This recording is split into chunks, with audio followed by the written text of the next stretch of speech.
we're hoping for. Some mixed views there on the impact of the Olympics. Well, let's talk now to Kit Hardcastle, who's an independent retail expert and who can give us a wider picture. Good morning to you, Kit. Hi. Real mixed views there, some quite a surprise, particularly, for example, the cabbie not getting much work. Are you surprised by it? I don't think I am as much, perhaps. I mean, we don't want to take away from the glory of the fantastic Olympics and the effect it's going to have. However, we've got to be realistic about it. People have made a lot of investment, a lot of hope, and there's got to be a legacy from this. The here and now, the amount of visitors we had, we would hope perhaps a lot of food and beverage, retail, and people like the taxi firms would have benefited from that.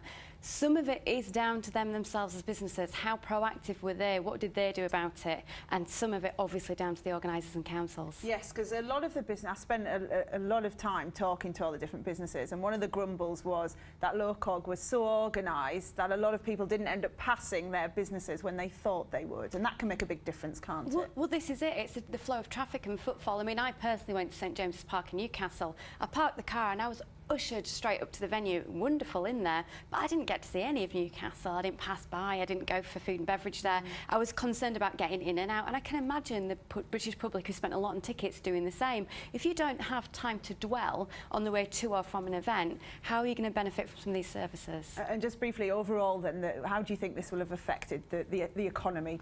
I think there's got to be a long-term benefit and effect from this. We know some of the other Olympic hosts haven't benefited, like Athens, but we've got to make sure that we put plans in place and support plans are there from now on. OK, Kate, thank you very much for your time. And don't worry, we've been keeping the sofa warm here. I've been practising my rhythmic gymnastics, me and Kate, this morning. So I'll show you a bit of that a bit later if you're looking. OK, Steph. We've seen you bouncing up and down.